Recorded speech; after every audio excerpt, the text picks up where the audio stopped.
Assalamualaikum. I'm here with another very important video जिसमें topic है Bohr's atomic model.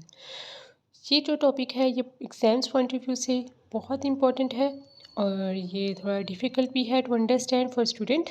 But आज मैं इस वीडियो में इसकी पूरी एक्सप्लेनेशन दूंगी ताकि बच्चों को अच्छे से समझ आ जाए। तो ये वीडियो जो है लास्ट तक देखिएगा ताकि आपको बोहर्स एटॉमिक मॉडल अच्छे से समझ आ सके। तो प्यारे बच्चों, जो बोहर्स एटॉमिक थ्योरी है ये बेसिकली बेस कर रही है प्लैंक्स क्वांटम थ्योरी के ऊपर। ठीक है, ये जो पूरा मॉडल बोहर ने दिया था ये बेस कर रहा था प्लैंक्स क्वांटम थ्योरी के ऊपर। ठीक है, और ये एक साइंटिस्ट थे जिनका नाम था नील बोहर। उन्होंने ये बोहर मॉडल दिया था 1913 पे।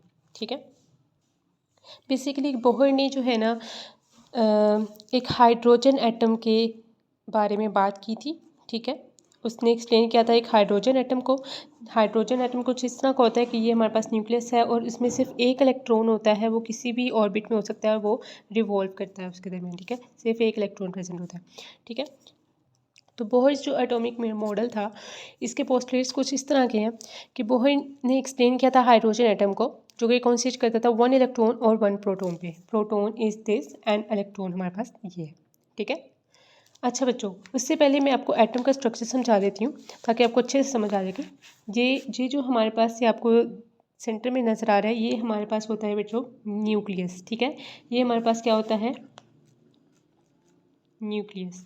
और ये जो आपको नज़र आ रही हैं ये हमारे पास होते हैं, इसको हम कहते हैं ऑर्बिट। और बोहर ही वो पहला शख्स था जिसने द वर्ड ऑर्बिट जो है डिस्कवर किया था, यूज़ किया था। ये वर्ड बोहर ने यूज़ किया था। ओके, तो ऑर्बिट जो है ये, या इसको हम लोग शेल भी कह सकते हैं। ओके, जिसके दरमियान हमारे जो इलेक्ट्रॉन्स होते हैं वो रिवॉल्व करते हैं। ओके, उसके बाद बच्चों तो बोहर ने कहा कि ये जो हमारे पास ऑर्बिट है, ये जो ऑर्बिट है ये क्वांटाइज्ड है। ये क्या है? क्वांटाइज्ड। क्वांटाइज्ड का क्या मतलब होता है? दे हैव फिक्स्ड एनर्जी, उनकी fixed energy.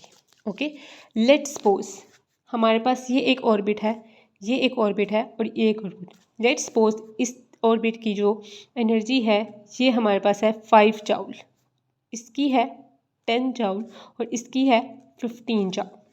They have quantized energy levels. इनको एनर्जी लेवल कह सकते हैं, इनको ऑर्बिट भी कह सकते हैं, इनको शेल भी कह सकते हैं। ओके, तो लेट्स सपोज हमारे पास एक इलेक्ट्रॉन है जो कि सेकंड में रिवॉल्व कर रहा है। तो बच्चों आप अपने दिमाग लगाएं इस पे। हमारे पास एक इलेक्ट्रॉन है जो कि सेकंड ऑर्बिट में रिवॉल्व कर रहा है, जिसकी एनर्जी कितनी है 10 जूल।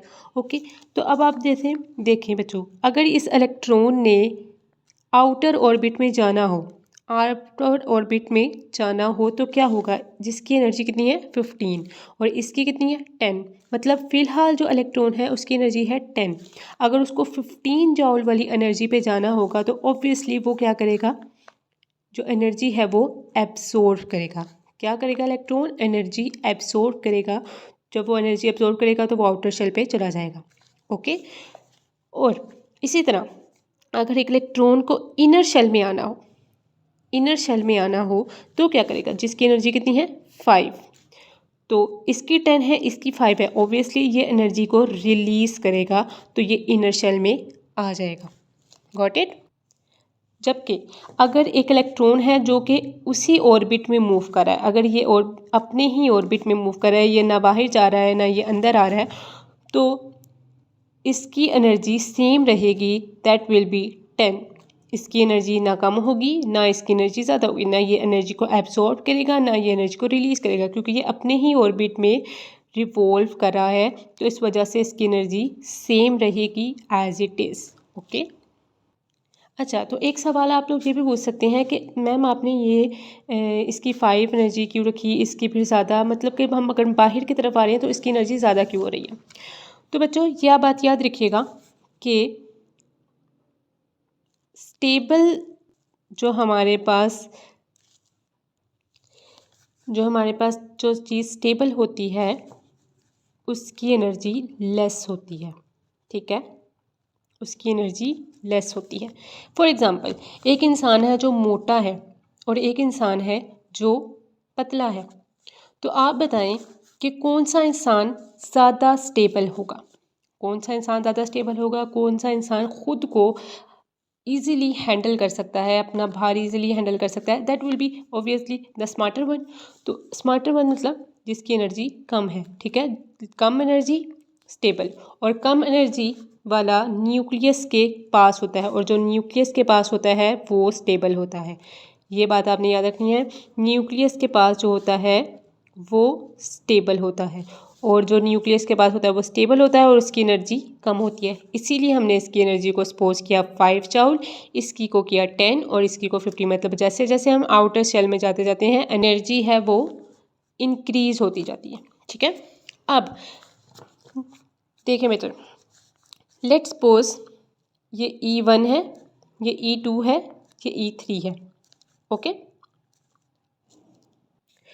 अगर हमें दो एनर्जी लेवल के दरमियान का एनर्जी फाइंड आउट करनी है तो हम लोग उसके लिए फॉर्मूला क्या लगाएंगे, जो कि हम लोग ने प्लैंक्स थ्योरी से लिया, वो है E equals to H nu, E equals to E2 minus E1, okay. ये जो हमारे पास है ये हमारे पास फ्रीक्वेंसी है, मतलब हम लोगों ने देखना हो कि एक इलेक्ट्रॉन ने कितनी एनर्जी एब्जॉर्ब की या कितनी एनर्जी रिलीज़ की, ये फाइंड आउट करने के लिए हम लोग इसकी फ्रीक्वेंसी को फाइंड आउट करेंगे। और फ्रीक्वेंसी मतलब E2 माइनस E1, ज़्यादा में से थोड़ा को माइनस कर दो, ओके। अब नेक्स्ट जो है हमारे पास बच्चों वो ये है, जैसे कि आपको पता है कि दो तरह की हमारे पास, यहाँ पे आ जाए, दो तरह की हमारे पास होती हैं मोमेंटम। मोमेंटम का वर्ड आपने अपनी फिजिक्स में पढ़ा होगा। एक हमारे पास होता है सिंपल मोमेंटम और एक हमारे पास होता है एंगुलर मोमेंटम, ओके।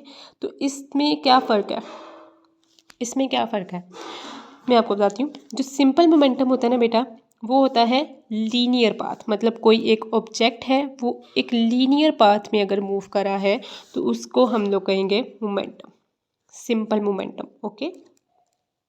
जबकि कोई एक चीज़ जो है, कोई एक ऑब्जेक्ट अगर वो सर्कुलर पाथ में मूव कर रही है, सर्कुलर पाथ में मूव कर रही है तो उसकी मूवमेंट को हम कहते हैं एंगुलर मोमेंटम, ओके। ये आपने फिजिक्स में पढ़ा होगा कि हम लोगों ने एक ऑब्जेक्ट होता है उसके साथ एक पत्थर को बांध देते हैं, एक पत्थर को बांध देते हैं, फिर उसकी मूवमेंट देखते हैं, ये सर्कुलर मूवमेंट देखते हैं उसकी, तो ये हम लोग उसको फिर एंगुलर मोमेंटम का नाम देते हैं, ठीक है।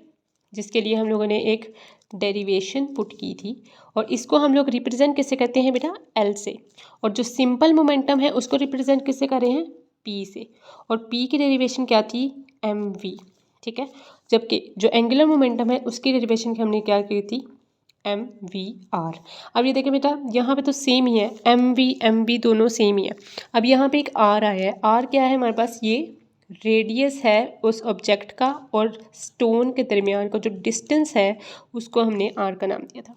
अब यही बात अगर मैं एक एटम में डिस्कस करूं, ठीक है, एक एटम के पॉइंट ऑफ व्यू से अगर हम देखें तो एक हम लोगों ने देख रहे हैं जैसे हमारा ये इलेक्ट्रॉन है, ये हमारे पास कौन सा मूवमेंट शो कर रहा है, ये हमारे पास सर्कुलर मूवमेंट शो कर रहा है अराउंड द न्यूक्लियस। मतलब कि इसका जो मोमेंटम है वो क्या होगा, वो होगा एंगुलर मोमेंटम, सही है, एंगुलर मोमेंटम। तो एक इलेक्ट्रॉन का एंगुलर मोमेंटम निकालने के लिए बच्चों जो हम लोगों को डेरिवेशन, जो हम लोग को फॉर्मूला चाहिए होता है ना, वो होता है एम वी आर, जैसे कि हम लोगों ने वो निकाला था, ठीक है। M V R is equals to N H over 2 pi, okay. अब एम ये जो हम लोगों ने डेरिवेशन निकाली है इसकी मतलब क्या है, एन क्या है, एच क्या है, 2 पाई ये हमारे पास क्या है, ये हम लोग जान लेते हैं।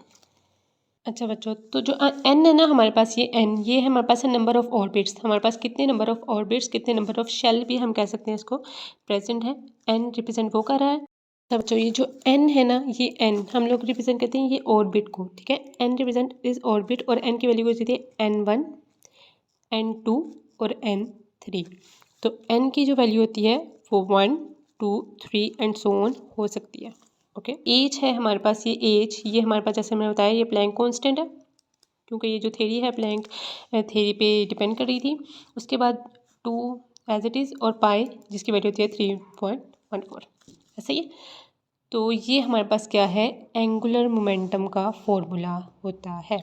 तो यही हमारे पास जो है बोहर्स एटॉमिक मॉडल के पोस्टुलेट थे। अब हम लोग पोस्टुलेट को रीड आउट कर लेते हैं। हम लोगों ने समझ लिया है हर चीज़ को, हम इसको अब रीड आउट कर लेते हैं। जो फर्स्ट पोस्टुलेट था वो क्या था, Bohr explain the hydrogen atom that is consist of 1 electron and 1 proton, जैसे मैंने आपको ये डायग्राम में समझाया। उसके बाद सेकंड हमारे पास क्या था, the electron does not emit or absorb energy when it moves in the same orbit. जैसे मैंने आपको बताया कि अगर एक इलेक्ट्रॉन अपने ही ऑर्बिट में रिवॉल्व करा है, अपने ही ऑर्बिट में मूव करा है, तो वो एनर्जी उसकी सेम रहेगी थ्रू आउट, ना वो एनर्जी एब्जॉर्ब कर रहा है ना वो एनर्जी इमिट कर रहा है। ओके, थर्ड हमारे पास क्या है, each orbit has quantized energy. Quantized energy है, ठीक है, मैंने जैसे बताया, जैसे हम लोगों ने सपोज की थी 5 joule, 10 joule and 15 joule. Quantize energy हर किसी की अपनी फिक्स्ड एनर्जी है, हर किसी को अपनी फिक्स्ड एनर्जी ही चाहिए होगी एब्जॉर्ब या इमिट करने के। ओके, उसके बाद when electron moves from inner orbit to outer orbit it will absorb energy. ठीक है, जैसे हम लोगों ने यहाँ पे देखा था डायग्राम में कि अगर एक इलेक्ट्रॉन को इनर ऑर्बिट से आउटर ऑर्बिट में जाना हो, जिसकी एनर्जी इनर की क्या है 10 जाउल थी और आउटर की हमारे पास क्या थी 15 जाउल थी, तो अगर उसको आउटर में जाना होगा तो ऑब्वियसली वो एब्जॉर्ब करेगा एनर्जी, तभी वो जा पाएगा, क्योंकि बाहर की एनर्जी ज़्यादा है, उसकी वजह से उसको एनर्जी थोड़ी चाहिए बाहर जाने के लिए। इसी तरह and when it moves from outer shell to an inner one, तो ये क्या करेगा, रिलीज करेगा एनर्जी को, ये क्या करेगा, एनर्जी को रिलीज करेगा। ओके, ये भी हमारे पोस्टुलेट हो गया। नेक्स्ट हमारे पास क्या है, the energy between 2 orbits are determined by the formula. जैसे मैंने आपको बताया ये हमारे पास फॉर्मूला है जिसमें ई क्या है, हमारे पास एनर्जी है, दिस इज फ्रीक्वेंसी, और ये हमारे पास क्या है, एच जो है वो हमारे पास क्या है, प्लैंक्स कांस्टेंट है। ठीक है, प्लैंक्स कांस्टेंट है और एच की वैल्यू क्या होती है 6.63 × 10⁻34 जाउल सेकेंड। ओके, उसके बाद नेक्स्ट हमारे पास क्या है पोस्टुलेट उसका, electron move in a circular path. जैसे मैंने आपको बताया कि इलेक्ट्रॉन, जहाँ से आप डायग्राम में देख सकते हैं जो इलेक्ट्रॉन है वो सर्कुलर पाथ शो करा है, तो इस वजह से क्या हुआ है, एंगुलर मोमेंटम उसका हम फाइंड आउट करेंगे, और angular momentum of an electron can be found out by the formula mvr = nh/2π। mvr कहाँ से आया था, ये हमने देखा था, और मतलब इसको एल से प्रेजेंट करते हैं, और ये हम लोगों ने इसकी वैल्यू देखी कि n जो है हमारे पास नंबर ऑफ ऑर्बिट या शेल है, h हमारे पास प्लैंक कांस्टेंट है और पाई की वैल्यू 3.14 होती है, और ट्यू is the number. Okay, hope so आपको आज की वीडियो अच्छी लगी होगी। अगर अच्छी लगी है तो लाइक करें, शेयर करें, कमेंट करें, और उम्मीद करती हूँ कि आपका ये कॉन्सेप्ट भी क्लियर हो गया होगा। आप लोग ये स्क्रीनशॉट भी ले सकते हैं इसका, और अगर आप लोग चाहते हैं कि इसी तरह की अच्छी अच्छी वीडियोस मैं आपके लिए डालूं, और कोई टॉपिक है जो आप समझना चाहते हैं तो आप कमेंट सेक्शन में मुझे बता सकते हैं। I will make video on that topic too इंशाल्लाह। Thank you so much for watching. अल्लाह हाफिज़।